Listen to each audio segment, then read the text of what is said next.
رمان جن‌نامه مجلس دوم قسمت آخر. درود بر هموطنان و هممیهنان عزیزم هر جای دنیا که هستید. امیدوارم که به زودی زود دل همگیتون شاد بشه. پاهام یا حتی کف دستهام سوزن نمیشد، ولی چیزی انگار داشت شروع میشد، اما نه به کندی دم و بازم که هماهنگ با ضربان نبض. برای همین هم سینه دیگر خسخسی نداشت، بلکه درد بود.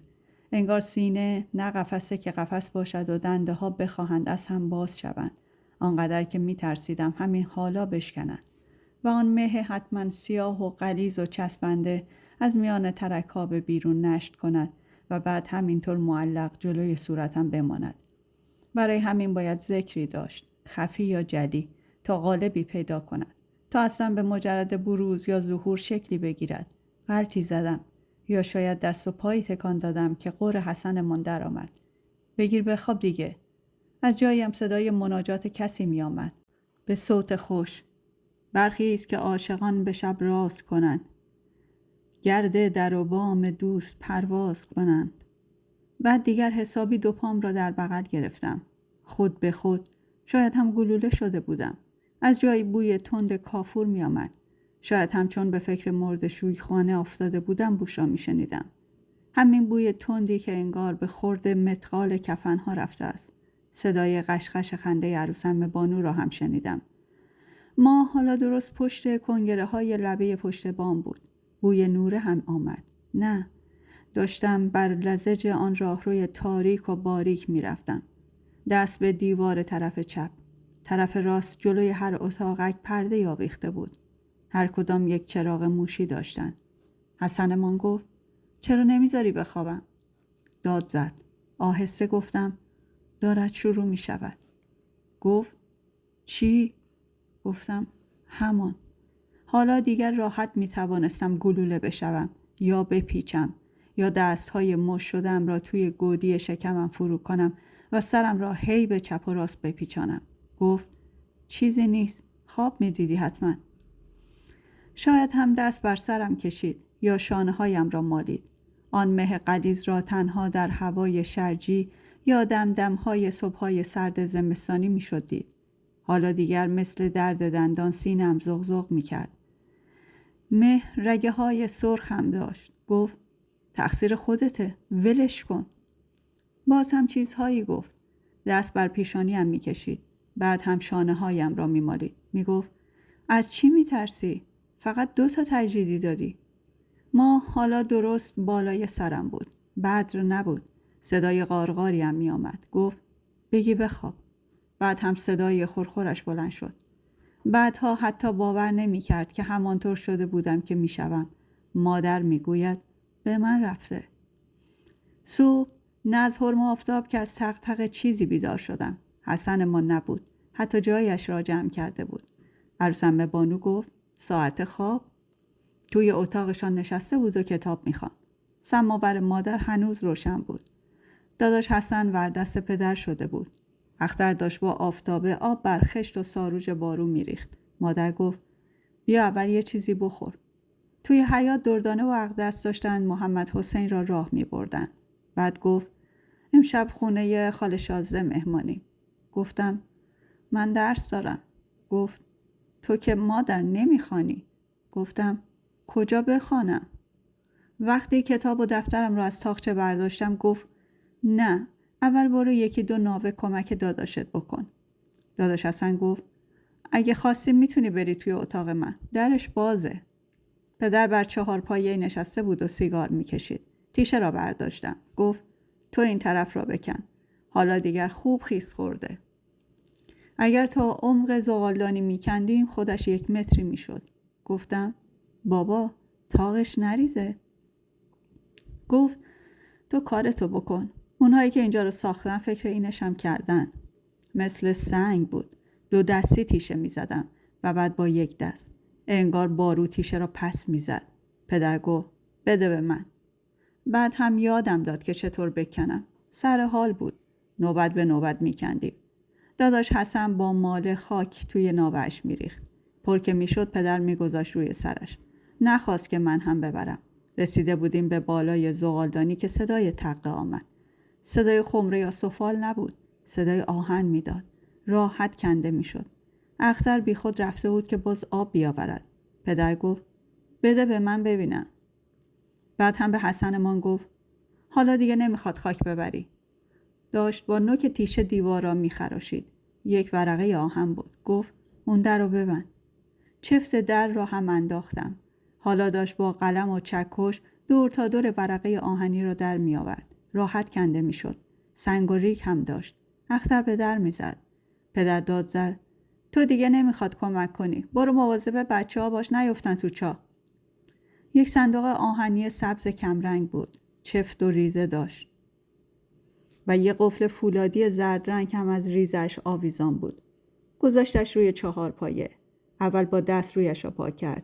یکی دوبار قفل را کشید. بعد چرخاند. جلویش زانو زده بود. گفت اون پیشگوشتی رو از توی صندوق بده به من. حسنمان گفت درش قفله. خودش بلند شد. کلید توی جیب جلیقه‌اش بود. صندوق پدر یه هوا بزرگتر بود. خودش باز رنگش زده بود. سبز. باز هم پشت به ما در صندوقش را باز کرد. من داشتم خاک و گرد این یکی صندوق را با تکه کهنه‌ای پاک می‌کردم. حسنمان آن طرف زانو زده بود. پدر گفت برید عقب. نوک پیچ گوشتی را کرد زیر چفت. دست چپش داشت می‌لرزید. چفت راحت شکست. رنگ لبه‌های صندوق پوسته پوسته شده بود. 2 انگشتش را بر لبه گذاشت. نگاهمان کرد. گفت حتی به مادرتون نباید حرف بزنید. باز نکرد. یا شاید زنگ زده بود که راحت باز نمی‌شد. گفت شماها دیگه بزرگ شده اید. میفهمید که به زنها اصلاً و ابداً نمیشه اعتماد کرد. همینطور دست دراز کردم تا پوسته رنگ رو از بدنش بکنم. زد پشت دستم. گفت گوشتون رو خوب باز کنید. اگه عمه ها بفهمن دیگه واویلا. داداش حسن گفت بابا این که خمره نیست. بعد به اشاره انگشت 2 برآمدگی روی درش را نشان داد. تازه ساز است. پدر نگاهش کرد. منظور؟ هیچی. فقط خواستم بگم خمره نیست. پدر فشار آورد. محکم بود. گیر داشت. دست دراز کردم و قلم را برداشتم. دادم دستش. نوک قلم را زیر لبه‌اش گرفت. فشار داد. داداش حسن گفت قفلش خارجیه. اصلا زنگ نزده. پدر گفت تو خفه. من گفتم چکش میخواد. باز در صندوقش را بسته بود. همان 2 برآمدگی را داشت. قفل صندوق پدر کوچکتر بود. بلند شدم تیشه را آوردم. دادم دستش. جای صندوق درست بالای زغالدانی بود. پدر قلم را گذاشت زیر لبه و با ته تیشه زیرش زد. دور میزد. داداش حسن صندوق را گرفته بود.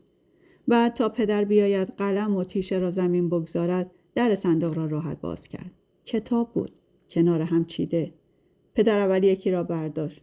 یادم نیست که من کتاب را توی هوا گرفتم یا حسن. بعد دوتا برمی داشت و به دست من میداد. بعد دیگر کاغذ بود. تازده. دویستایی هم تومار بود. لوله پیچ شده. مثل میله‌ای محکم بود.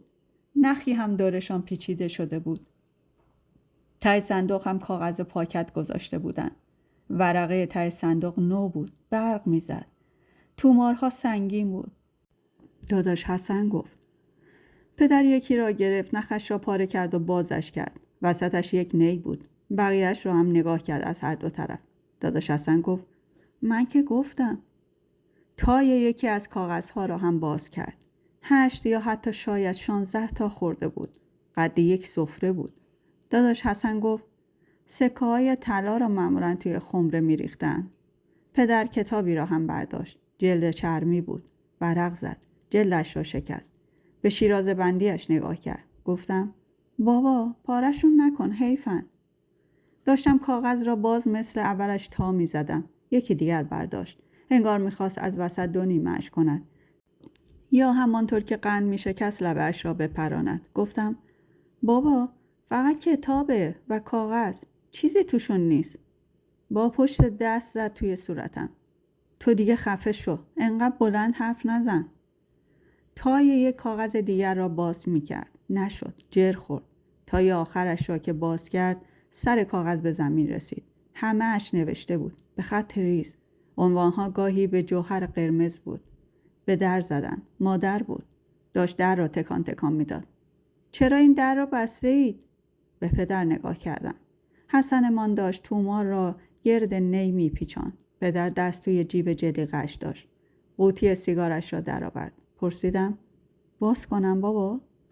ته سیگار را چند بار بر لبه براق صندوق زد. حتی با زبان تر کرد و بعد کبریت کشید. مادر داد زد. چیه؟ چی شده؟ حرف بزنید. چرا در را باز نمی کنید؟ کونخیزه تا دیوار پشت سرش عقب کشید. تکیه نداد. پک زد. داشت با سیبیلش بازی میکرد. عادتش نبود. گفت بلند شو باز کن. اختر هم بود. آفتابه به دست.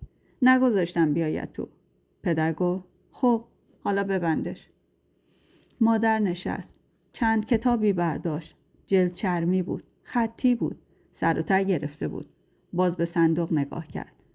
بعد هم به دهانه تازه‌ای که بالای زغالدانی بود. گفت بلند شو برو به عمه بزرگت بگو بیاد بالا.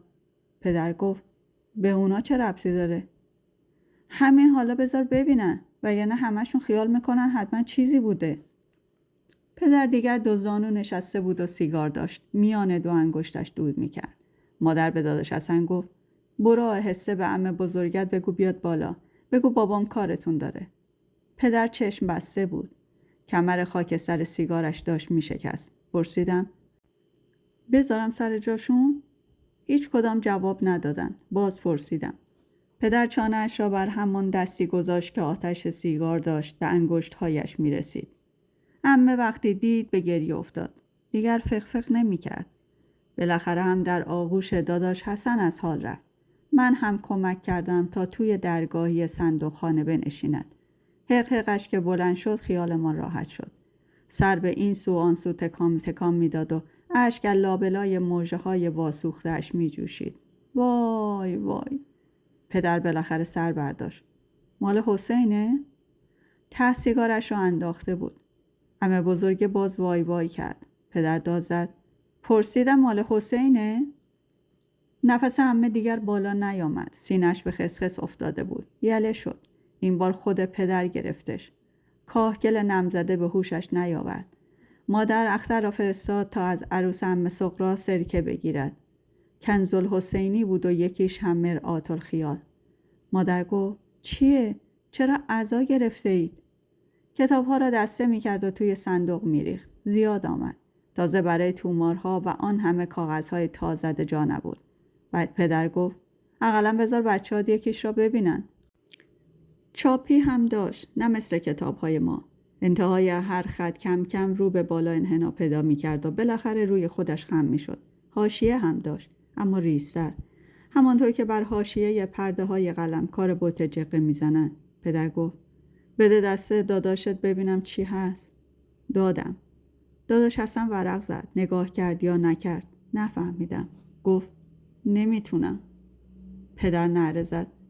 پس 10 سال گذاشتمت مدرسه که چی؟ گفت عربیه. گفتم نه فارسیه ببین. گرفتم و همان صفحه را از جایش خواندم. برای محبت و بیتابی این طلسم را در شب جمعه بر پارچه مطلوب بنویسد و فتیله کرده در چراغ نو با روغن خوشبودار بسوزد و روی چراغ به جانب مطلوب کند. به مجرد روشن شدن فتیله مطلوب بیقرار شود. بعدش را دیگر نتوانستم. پدر از حسنمان پرسید درست خون؟ داداش حسن گفت بله اما از اولش نخون. پدر گفت همینجا رو که خون درست بود؟ بله. پدر از حسنمان پرسید خب بعدش؟ داداش حسن هم نمیتوانست. من گفتم یه مستطیله خونه و توی خونه‌اش نوشته 1. اینجا 16. اینجا باز 1. همینطور یه عددی نوشته. اینجا هم الف میم صاد یا عام 11. پدر پرسید بعدش چی؟ حالا دیگر از من میپرسید. هم املا و هم انشای داداش حسن بهتر از من بود. خطش هم پخته بود. نه مثل خط من که گرچه استادانه است اما هنوز هم شیرین نمیتوانم بنویسم. تمرین کردم. سال هاست. نمیشود. میدانم که قلم نسخ مثلا چطور است. خوب از چقدر پول به فاضلی داده باشم یا بالای نی و مرکب. مشقای میرزای کلهر را به هیچ کس نشان حتی ندادم. به نسخه احضار می‌ماند. اگر یه را بنویسیم بارها و با آن تمرکزی که لازمه نوشتن است، حتما یه مثالی یا یه نوشته بر لوح ازل حاضر می شود. شیخ فاضلی می گفت نفست را باید حبس کنی و بیان که نی را برداری کلمه را بنویسی. استاد قطع نویسی بود. می گفت خدا لعنت کند عمادالکتاب را که خط را داد به دست عوام. از دیدن کتاب‌های چاپ سنگی رعشه می‌گرفت. دارم من. هیچ وقت حاضر نشدم بفروشمشان. سرمشقایش را نگه داشتم. قابشان می‌کنند. بشکند دست قابساز. توماری را باز کردم. نوع دیگرهایش را به جوهر قرمز نوشته بود. یکیش را خواندم از وسط. این علامات را که مثل نقشه است صحیح مطلق بنویسد که خطا نخورد. داداش حسن گفت خط نخورد. گفتم اینطور نوشته. پدر گفت میذاری بخونه؟ خواندم. و در نوشتن به 3 نوع اختیار دارد. خواه بر پارچه کاغذ نوشته، عطریات و شهد بر کاغذ مالیده، یا فتیل ساخته و روغن خوشبودار پنبه طاهر پیچیده و در چراغ نو نهاده، روی چراغ جانب مطلوب کرده روشن کند و خود حاضر ماند. اگر فتیله دیگر نتوانستم. حسنمان گفت علی تواتر. پدر گفت اگر میتوانی چرا خودت نمیخوانی؟ ساکت شد. باز من خواندم. علی تواتر شب و روز تا هفته روشن دارد.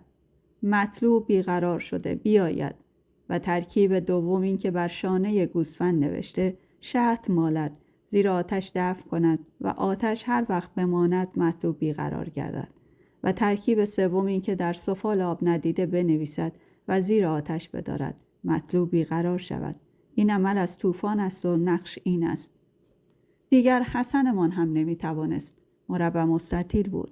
خانه خانه کرده و بعد 11 18 و همینطور توی هر خانه چیزهایی بود و انگار یک حرف انگلیسی یا مثلا خط دیگری و آخر هم فلان ابن فلان ابن فلان علی حب فلان ابن فلان. پدر بلند شد. تومار را گرفت و خودش به گرد نیش لوله کرد. نخ پاره شده را باز کرد و دور تومار پیچاند و گره زد. به مادر گفت مال آن ناکام است. خودم سر جایشان میگذارم. عمه گفت همش همین کارا را میکرد. خیر نبینی زن که این بلاها را سر برادرم آوردی. بعد باز به حق حق افتاد. اما دیگر سکسکه بود. عمه کوچیکه گفت بلند شو آبجی. زیر بالش را گرفت. فقط تا سر پله ها بردش. بعد خودش آمد گفت اینا رو میخوای چیکار کنی داداش؟ نگهشان میدارم. یادگار برادرم هستن. آنقدر بلند گفت که عمه دیگر چیزی نگفت. پدر داشت با آن دستهای بزرگ، انگشتهای گره‌دار تومارها را از سر نو باز میکرد. سر و ته یا درست نگاهشان میکرد و بعد لوله میکرد. داداش حسن هم رفت. عمه کوچیکه داشت به عمه بزرگه میگفت باز که شروع کردی. خودت کردی. برش داشتی بردیش جوباره. پهلو نمیدونم کی. من که یادمه. پدر به من گفت اینجا نشستی که چی؟ پدر همه چیز را به قاعده میچید. کتاب بر کتاب و تومارها و کاغذهای چندین و چند بار تا زده را ملاتشان میکرد. بلند شدم. اما حسین همین کارها را میکرد. روی چراغ به جانب خانه مطلوب و توی همین صندوق خانه یا اتاق ما تا کوکبش بیاید. پدر صندوق را آورد توی اتاق. به رفها نگاه میکرد. به مادر گفت اون چارپایه رو بیار ببینم. بر رف گذاشت. لبه صندوق از رف بیرون زده بود. چفتش شکسته بود و قفل فولادی زرد رنگش آویخته از ریزه هنوز تکان تکان میخورد. پدر گفت هیچ کس معذور نیست به این دست بزند. هلش هم داد. جا نمیشد. از چهارپایه که پایین آمد دور تا دور را نگاه کرد. آستینهایش را پایین کشید. چشمهایش آن 2 مردمک میشیش یک طوری بود. همانطور که میگویند دو میزد. چانه‌اش میلرزید. سیبیلش آبخور نداشت. به لب پایین میگرفتشان. دستهایش را مشت کرد. میدانستم دارد چیزی اتفاق میافتد. حتما دعوایی را میانداخت. اما یک دفعه 4 پایه را برداشت و به طرف صندوق خانه رفت. همه حتی بچه ها ساکت بودند تا وقتی که هایوای اولش بلند شد، طوری که نفس آدم بالا نیاید و یک دفعه و به دمی طولانی توی هوا فوت کند. هایوای دومش بلندتر بود. مادر به اختر گفت: چرا نشستی دختر؟ بلند شو یه پیاله چای درست کن. عمه کوچیک هاج و واج مونده بود. با دهان باز نگاه ما میکرد. گوش میدادیم. گفت: دیوونه شده؟ با سومین هایوای بلندتر از دوتای دیگر اختر بلند شد. عمه کوچیک رفت تا باز زیر بال خواهرش را بگیرد. میگفت: بلند شو، با گریه که زنده نمیشه. قفل حالا دیگر ایستاده بود. از اینجا عین صندوق پدر بود. همان که پول بازخریدش را حتما توش گذاشته بود. آبادان که بودیم، وقتی آنطور شدم که حالا هم میشوم. بعد از ظهر باز داداش حسن رفته بود توی دستانی پایین. حتما باز را هم نمیداد. عروسم به بانو کنار باغچه طور وسط حیاط رخت میشست. آب صابون را حتما وقتی چشم عمه کوچیک را دور دیده بود همونجا ریخته بود. یک لایه آب و صابون که همان جلوی تشت بود. عروسم به بتول آفتابه به دست داشت، رو به دالا میرفت. چارقد به سر داشت. پاهاش را گشاد میگذاشت. انگار که بخواهد چیزی را هل بدهد. در صندوق خانه را پدر از تو چفت کرده بود. 1-2 ساعت بیشتر نتوانستم بخوانم. باز رفتم پایین. عمه بزرگ آستین یک پالتو پوست بره به دست و تنه به دست دیگر به جلوش خیره شده بود. شاید هم داشت چرت میزد با چشمهای باز. عمه کوچیکه اومد بر لب ایوان نشست. لیف میبافت. گفتم: عمه اینا چی بود؟ گفت: تو میخوندی. از من میپرسی؟ گفتم: من که نفهمیدم. گفت: میدونی هر کسی بختی داره. پدر تو همیشه سفر بود. کونه نشیمن نداشت. آب غربت را دوست داشت. اما داداش حسین یه طور دیگه بود. یکی میبینی عرق خور میشه، یکی هم خدای نکرده دودی. اون ناکام هم هر چی داشت و نداشت خرج همین چیزا کرد. می اومدم توی اتاقم، یک دفعه چشمم میافتاد به رفت. میدیدم چراغ آویزی نیست یا تنگ شاخ دارم. خب به میرزا که نمیتونستم بگم. تازه برادرم بود. همش تقصیر همین خواهر خودم بود. پاش رو به این کارها همین عمه جانتان باز کرد. عمه بزرگه گفت: آبجی این حرفا رو نزن. من چه میدونستم اینطوری میشه؟ نمیدونستی؟ دختره رو فراری دادی. هی استخون مرده بردی زیر آجرهای درگاهشان چال کردی. هی نمیدونم آب دعا ریختی توی غذاشون تا بالاخره دختره هوایی شد. عمه بزرگه گفت: نگو خواهر، این حرفا رو دیگه به اینا نزن. خود خیر ندیدش 2 تیکه استخون کرده بود زیر خاک گردن من بندازه. نه آبجی، دیوانه است. باشد. خدا را خوش نمی آید که آدم پشت سرش بدش را بگوید. عمه بزرگ میان شست و انگشت اشاره دست چپش را گاز گرفت. خدا بگویم آمولا صاحب را چیکار کند؟ گفت: اگه میخوای آشیانه کسی را از هم بپاشانی، باید استخوان شانه شتر را بگیری. خوب توی هاون بکوبی. یک دعایی هم بهم داد که بخونم و بهش فوت کنم. اما به دلم راه نداد. به همین آفتاب قسم باز رفتم پیشش. اونقدر عجز و التماس کردم تا دلش رضا داد که فقط کاری کند که دل آن ناکام سرد بشود. خب نشد. روز به روز بیشتر کشته مردهش میشد. بعدش رفتم پیش یک یهودی. میگفتم مجرب است. برای ما که نبود. بختمان است. 7 کاهگل بهم داد. روشانم چیزایی نوشته بود. گفت هر روز صبح ببرم بندازم تو رودخونه. گفتم: آخه مولا، من زن لچک به سر چطور میتونم صبح زود برم لب رودخونه؟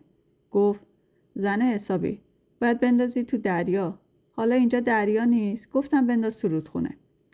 بالاخره راضیش کردم که بیاندازم توی مادی. صبح سیاه سحر میرفتم. اوستا رجب علی خدا بیامرز بعد از نماز چرت میزد. به 2 میرفتم و برمیگشتم. 1-2 کوک زد، اما نشد که نشد. انگار شیر و شکر بودن. انگار که نافشان را برای هم بریده بودن. عمه کوچیک گفت: چرا نشد؟ بالاخره که رفت. من از همین میترسیدم خواهر. داشت آستین را به تنه میدوخت. قطره اشکی بر پوست چروکیده و گاه لک سیاه انداخته پشت دستش چکیده بود. عمه کوچیک گفت: رفته بودم سر قبر آقا. نذر داشتم که اگر این پسرم من اهل شد 41 شمع روشن کنم. نمیخواست برود دم دکان باباش. بالاخره خدا خواست و رفت. بعدش من هر روز دم غروب پای پیاده میرفتم، بچه به بغل. یه روز دیدم جوانی به پنجره فولادی آویزان شده و همینطوری های های گریه میکنه. شناختمش. داداش حسین بود. چه گریه‌ای میکرد. به پهنای صورتش اشک میره.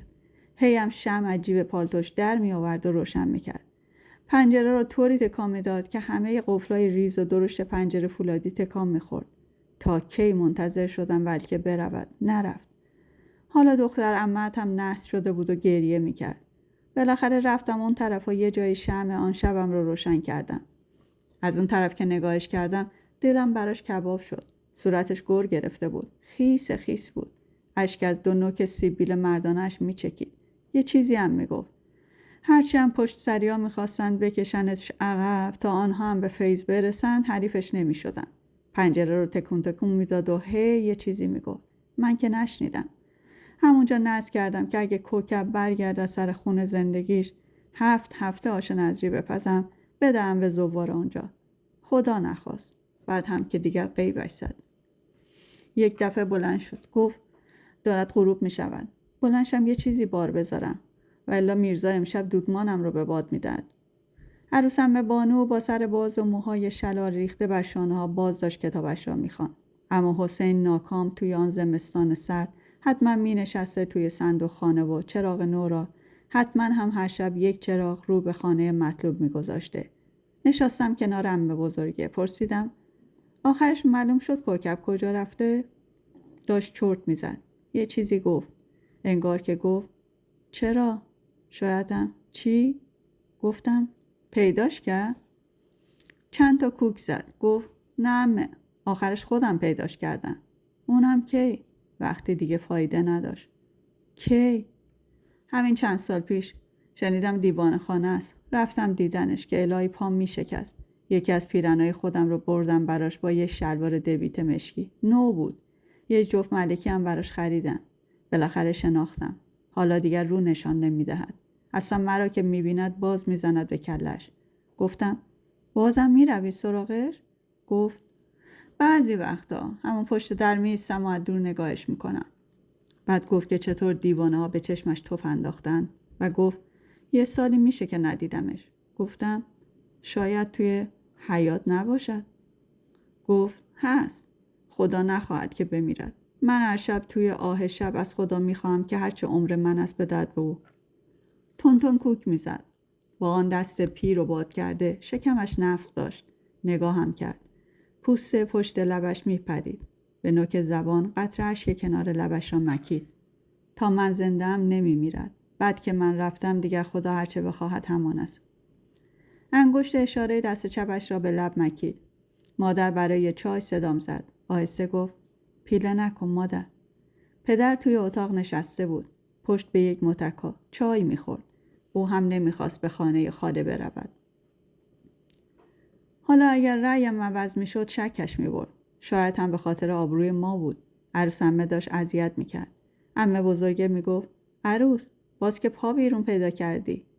طوری گفت که من هم شنیدم. سر منبع بودم. داداش حسن لباس پوشیده بود و حالا داشت در دستانیش را قفل میکرد. ماندن نداشت. من هم رفتم بالا لباس بپوشم. بعید نبود عطابکی هم بیاید. میشد ازش بپرسم که مثلا 111 چه میشود. اینها میدانند. گفت نتوانستم تحمل کنم. رفتم گفتم من دارم دیوانه میشوم. آنطور که او شده بود. معاوضه غالب بود. گفتم من میخواهم همین باشم که هستم. اون وقت مرا بردن به آغاز خلقت. حتما شنیده ای. همان خاک شدم که آدم را از آن ساختن. به همان قد و هیئت. سرم به آسمان میرسید. حوا شدم. حابیل و حتی قابیل.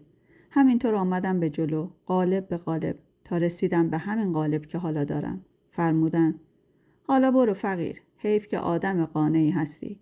مادر گفت مگر نگفتی درس دارم؟ گفتم هنوز وقت دارم.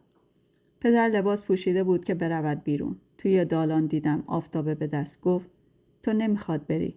من هم برمیگردم. باز برگشت. گفت من میرم حمام. تو هم دیگه این کارا رو ول کن. آب منبع کره. درست مثل بچه آدم غسل کن. بلد که هستی. بعد هم برو تو اتاق من برگردم کارت دارم. مادر حرفی نداشت. نگفتم که پدر گفته. وقتی داشتند راه می افتادن گفت از ظهر یه چیزی مونده، گرم کنید و با هم بخورید. عروسمه توی مهتابی کتاب به دست ایستاده بود و نگاه میکرد. همان کنار منبع لباس کندم و شورت به پا رفتم توی آب. خنک بود، اما ته منبع انگار یک لایه لجن بود. عروسمه بانو آمده بود جلوی چاه. میخواست کوزه‌شان را پر کند. گفت غسل میکنم، غسل پشه، میخواد بشه، میخواد نشه. 3 بار باید سر زیر آب میکردم، هر بار به نیت جایی، سر و گردن، طرف راست و طرف چپ. دلو را بالا کشیده بود و داشت آهسته آهسته به دهانه تنگ کوزه میریخت. نمیشد لخت شد، حتی زیر آب. گفت این که ترتیبی شد، یک دفعه هم که بروی زیر آب کافیست. راست میگفت. آب دوش که نبود. منتظر ماندم تا برود. یک دلو دیگر هم کشید برای آفتابه. بعد جلوی اتاق سدری را آب پاشید. با آن طرف منبع که رسید گفت بابات از کجا فهمیده جمع شدی؟ نکنه میروی تو مستراب خودت ورمیری؟ عمه کوچیکی از میان درگاهیشان گفت عمه قربون دستت آن توپیش را بکش. بالاخره یه خدا خیر داده‌ای پیدا میشه که آبش کنه. عروسمه بانو که رفت سراغ دالان و یا شاید جلوی در، اول توپی را کشیدم بیرون. بعد هم آمدم بالا و حوله را دور خودم پیچاندم. میخندید و مهتابی را آب میپاشید. پدر حتما زود میآمد. همانطور روی شورت خیس لباس پوشیدم. عروسمه رسیده بود به این طرف مهتابی. نه، باید منتظر پدر میماندم. یک دفعه میرسید. غروب نشده آمد. انگور خریده بود. با آب چاه میشست. توی همان پاکت آب میریخت. 1-2 خوشه گذاشت تو کاسه عمه بزرگه. اول انگور را خوردیم. حرفی نمیزد. یکی خودش بر می داشت و 1 خوشه هم به من میداد. من دانه دانه میکندم. پدر ترکه‌ای به دهان میگذاشت و سکای لخت را کنار بشقاب میانداخت. من زودتر دست کشیدم. میخواستم بروم پایین که مثلا دستهایم را بشویم. گفت نمیخواد بری پایین. از پارچم میتونی آب بریزی روی دستت. برای هر دوتامان چای ریخته بود. استکان نلبکی را که جلوی من گذاشت گفت غسل که کردی؟ گفتم بله.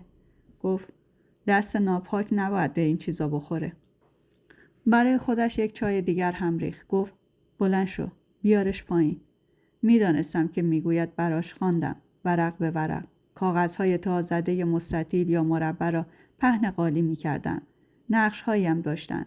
بیشتر با تجقه بود و گاهیم دایره‌ای در وسط و به جوهر قرمز. 9 فلک است. نقش آدم را هم در دایره وسط میکشند، نشسته به حالت تشهد. بدان که مجموع عالم یک کره است و مرکز او مرکز زمین است و یک سطح مستدیر آن بر آن مجموع محیط و از آن سطح تا مرکز زمین هیچ جایی خالی نیست، بلکه اجرام افلاک و عنصر بعضی به بعضی محیطند، به مثابه توهای پیاز و همه کروی شکلند و زمین در وسط و بعد از او فلک قمر و بعد از او فلک عطارد و بعد از او فلک شمس و بعد از او فلک مریخ و بعد از او فلک مشتری و بعد از او فلک زحل و بعد از او فلک ثوابت و بعد از او فلک اعظم که فلک و افلاک خوانند و فلک اطلس خوانند و بر این مجموع اسم عالم اطلاق کنند و زیر فلک قمر را عالم سفلا گویند و عالم کون و فساد گویند.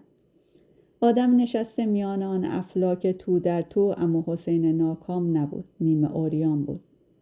فوطه‌ای بر میان ببندند و گاه جامه سپید از صوف بر تن کنند، نشان آن که با دنیا هیچ تعلقی ندارند. بر سر هر ضلع انگار که بر سر سفره می نشستم و می خواندم. نوشته های عربی را نمی خواندم، بقیه را دیگر راحت می خواندم، انگار که بارها خوانده بودم. نوع دیگر از این نقش برای عشق مطلوب، عنایت فرموده میر علی پناه صاحب. اگر خواهی که کسی را در عشق بیقرار کنی، به نام 4 کسان نوشته زیر آتش دفن کنند. مطلوب لامحال بیقرار شود. پدر هم نمیدانست 4 کسان یعنی چه. بر نقش‌ها خم میشد. عدد یا حروف ارخانه را برایش می‌خواندم. 4 کسان همان فلان ابن فلان علی حب فلان ابن فلان بود. حالا دیگر میدانم. مینویسم تا بداند آنکه بخواهد همین بکند که من میکنم. نوع دیگر عمل حب مجرب و آزموده باید که به روز 5 شنبه در اول ساعت مشتری این نقش 900 عدد بنویسد و در آرد و گندم گلوله بسته در دریا اندازد. دو طرف کاغذ را می گرفتیم و تا می زدیم. پدر گفت این هم برای بیقرار کردن محبوب است؟ طرح اسلیمی بود و به جای نقش همه خط بود. ریز نتوانستم. خط شکسته بود. حالا می توانم. می نویسمش. نوع دیگر اگر خواهی که کسی را در عشق خود بیقرار نمایی، این نقش را بر شانه گوسفند روز یکشنبه بنویس و بر شانه گرمی آتش برسان. تا هر وقت گرمی شانه هست، مطلوب بیقرار خواهد شدن. زبانبند هم داشت و برای خرابی دکان کسی تا فروش او بند شود. صورتی کشیده بود که باید 4 بار بر 4 کاغذ بنویسد و در 4 گوشه دکان او چال کند. برای دفع تبلرز نقش را باید آدم طاهر نوشته برای نوشیدن دهد یا نوشته را به بازوی آزار رسیده ببندد یا بر گلوی او ببندد. نوع دیگر این علامت هم برای محبت است. در پارچه ملبوس معشوق که کهنه باشد بنویسد و در چراغ نور دیده روغن کنجد بسوزاند. دلبر حاضر شود و علامت این است.